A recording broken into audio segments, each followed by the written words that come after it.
ዋው ብዙዎችን ያስገረመ መረጃ ተሰምቷል። በዛሬው ዕለት አርቲስት ሰላም ተስፋዬና ድምፃዊው ዲበኩሉ መጋባታቸው ነው የተሰማው። ብዙዎችን ሰርፕራይዝ አድርገውታል። ያልተጠበቀ ጋብቻ እየተባለ ይገኛል። ብዙዎችን እያነጋገረ ይገኛል። አርቲስት ሰላም ተስፋዬ ከዚህ ቀደም ከቀድሞ ባለቤቷ ጋር አማኑኤል ጋር ድል ባለ ሰርግ በወቅቱ መላው ኢትዮጵያን ያንቀጠቀጠ ደማቅ ሰርግ አድርጋ መዳሯ ይታወቃል። ነገር ግን አርቲስቷ በትዳሯ ከ3 ዓመት በላይ እንዳልቆየች ይነገራል። በ3 ዓመት የትዳር ቆይቷ ውስጥ አንድ ልጅ አፍርታለች። ጥንዶቹ ባለመስማማታቸው መለያየትን መርጠዋል። አባትም የልጁ አባት በአሜሪካ ህይወቱን ካደረገ ቆይቷል። ሰላም ተስፋዬም በሀገረ ኢትዮጵያ ስራዋን እየሰራች ኑሮዋን እየመራች ልጇን እያሳደገች መኖሯን ቀጥላ ነበር። አርቲስት ሰላም ተስፋዬ መለያየቷ ይፋ ከሆነ በኋላ ምንም አይነት ምላሽ ከመስጠት ተቆጥባ ነበር። ጉዳዩ በአንድ ወቅት መነጋገሪያ ሆኖ የቆየ ሲሆን ኋላ ላይ ደግሞ ማን ነው አዲሱ ፍቅረኛ እየተባለ ቢጣራ ምንም መረጃ ወደ ሚዲያ እንዳይሾልክ በማድረግ አፍና በመያዝ የግል ህይወቷን ከሚዲያ አርቃ የፍቅር ህይወቷን ስትመራ ቆይታለች። በተለይ በማስተዋወቂያውና በተለያዩ የንግድ ስራዎች ላይ በመሰማራት ቢሊዮን ዶላሮችን ከተለያዩ ከውጭ ካምፓኒዎች ረብጣ ገንዘቦችን ማግኘቷ በቅርብ ጊዜ የሚታወቅ ነው። አርቲስት ሰላም ተስፋዬ በአንድ ዓመት ውስጥ ብቻ 2 ሪል ስቴት አፓርትመንቶችን መግዛት ችላለች። እነዚህ አፓርትመንቶች ዋጋዎቹ በግምት ከ10 ሚሊዮን በላይ የሆኑ ሲሆኑ ሁለቱ በአንድ ላይ ከ20 ሚሊዮን ብር በላይ አውጥታ በአንድ ዓመት ውስጥ 2 ቤት መግዛት ችላለች። አንዱ ቤት ለእናቷ፣ አንዱ ቤት ለራሷ። ይህ ማለት አርቲስቷ በዓመት ውስጥ ምን ያህል ሚሊዮኖችን ወደ ካዝኗ እያስገባች እንደሆነ ለማየት ተችሏል። በአንድ ኢንተርቪዋ ላይ እኔ ራሱ ማመን እስካቃተኝ ድረስ ገንዘቦችን ሜክ እያደረግኩ ነው፣ ገንዘቦችን እየሰራሁ ነው ብላለች። በአንድ ዓመት ውስጥ 2 ቤት እስከ መግዛት ደርሻለሁም ብላለች። ታዲያ አርቲስቷ ከዚህ ቀደም ከቀድሞ ባለቤቷ በወሰደችው ቤት ውስጥ የምኖር ሲሆን የቀድሞ ባለቤቷ አማን እጅጉኑ ሀብታምና የልጥጥ ልጅ ስለነበረ የሚገርም ቅንጡ ቪላ ቤት ስለነበረው በዛ ቤት ውስጥ ልጇን እያሳደገች ሰላም ተስፋዬ ለረጅም ጊዜ ቆይታለች። ወደዛ ቤት የገባችው ከአማኑኤል ጋር ገና በፍቅረኛ በነበሩበት ሰዓት ስለነበረ ሰላም ተስፋዬ በዛ ቤት ውስጥ ለረጅም ጊዜ ከእናቷ ከልጇ ጋር ኖራለች። ኋላ ላይ ግን በአንድ ረብጣ ገንዘቦችን ማግኘት የጀመረችው ሰላም ተስፋዬ የቀድሞ ባለቤቷን የአማኑኤልን ቤት ቁልፉን በማስረከብና ለባለቤቱ በመመለስ በገዛ ቤቷ ልጇን ለማሳደግ ገብታለች። ለእናቷም ሰራተኛ በማድረግ አዲስ ቤት ገዝታ ለብቻዋ እንድትኖር አድርጋለች።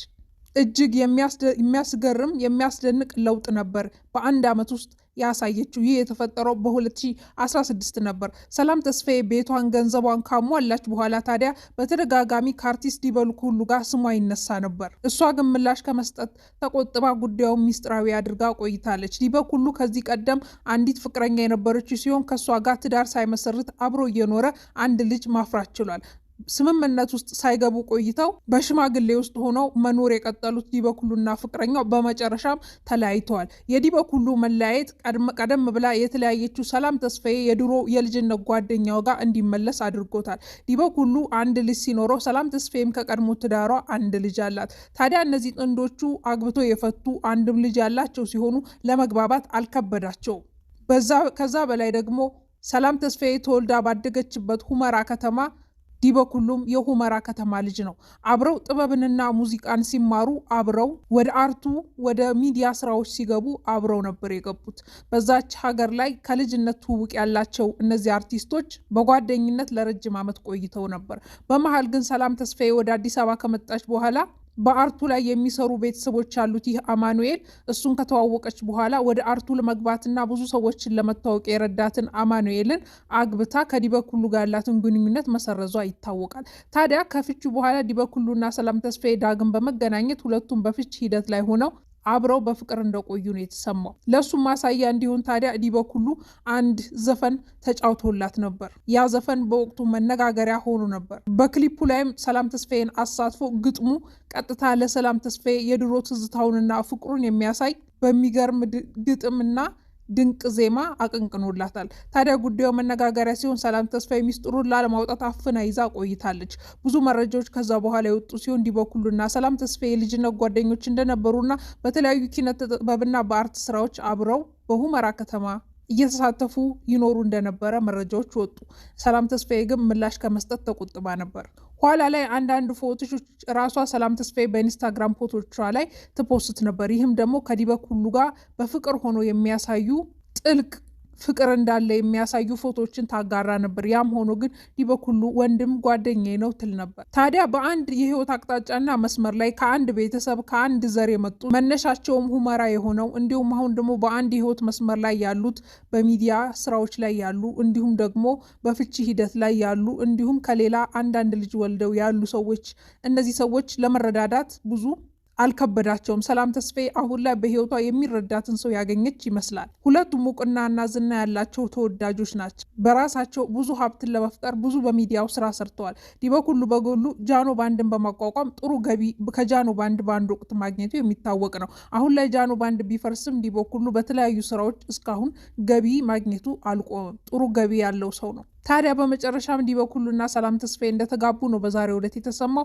ፎቶዎችን በራሷ በኢንስታግራም ገጾቿ እያጋራች ትገኛለች። በተለያዩ በኢንስታግራም ገጾች ሲጋሩ ቆይተዋል። ሰላም ተስፋዬና ዲበኩሉ በመጨረሻም ተሞሽረዋል። የብዙዎች ጥርጣሬ የነበረ ነገር ስለነበረ ሰው ብዙም አልተገረምበትም። ምክንያቱም መጀመሪያውኑ ከዲበኩሉ ጋር ሰላም ተስፋዬን እንጠረጥራን ነበር፣ አዲስ ነገር አልሆነብንም ያሉት አብዛኞቹ አድናቂዎቿ የተጠበቀው ጉዳይ ነው ተብሏል። ነገር ግን ጉዳዩ እንደ አዲስ በሚዲያ ሲመጣ ብዙዎቹም ማነጋገሩም አልቀረም። ሰላም ተስፋዬ በበዓሉ ዋዜማ ቤቷን መስርታለች፣ ዳግም ሞቅ አድርጋለች። አርቲስቷ ከሰሞኑ ደስተኛ ሆና በኢንስታግራም እንዲሁም በቲክቶክ የተለያዩ ቪዲዮዎችን ስታጋራ ቆይታለች። ብዙ ሰዎች ደግሞ አዲስ ነገር አለ፣ በጣም ደስተኛ ሆናለች ሰላም ተስፋዬ እያሉ ጥርጣሬያቸውን ሲያቃብሉ ነበር።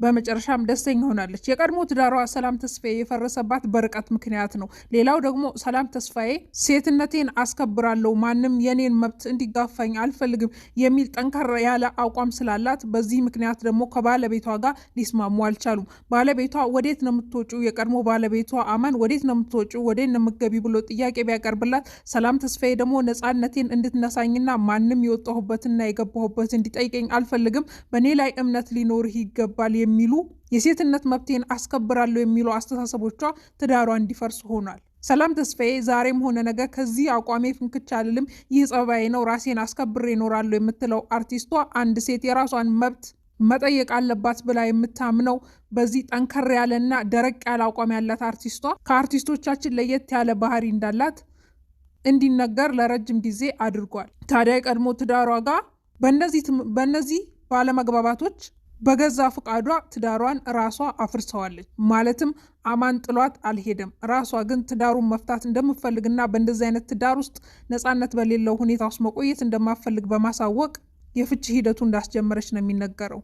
አሁን ግን የሰላም ተስፋዬን ጸባይ ተረድቶ የገባውና የልጅነት ፍቅሯ ዲበኩሉ ጸባይዋን እንደሚረዳትና ጉዳዩን እንደሚያሻሽሉት ብዙዎች እየጠበቁ ይገኛሉ። ብዙዎች ደግሞ ሚስጥር አዋቂዎች እንደሚናገሩት በሁለቱ መካከል ያለው መግባባት፣ ሰላም፣ ነፃነታቸው ያስቀናል። ይህ ፍቅር እስከ ዘላለም የሚዘልቅ ነው ብለዋል። እኛም ለሰላም ተስፋዬ ያዝልቅልሽ፣ መልካሙን ሁሉ ከዚህ በላይ ይግጠምሽ እያለ የዛሬ ፕሮግራማችንን በዚህ ያበቃን። እናንተስ ምን ተሰማችሁ? የሰላም አድናቂና ወዳጆች፣ የዲበኩሉ አድናቂና ወዳጆች ሀሳብ አስተያየታችሁን በኮሜንት መስጫው ላይ ያጋሩን። ቪዲዮን ከወደዱት ላይክ ያርጉ፣ ለብዙዎች ተደራሽ ይሆናል። መልካም ቆይታ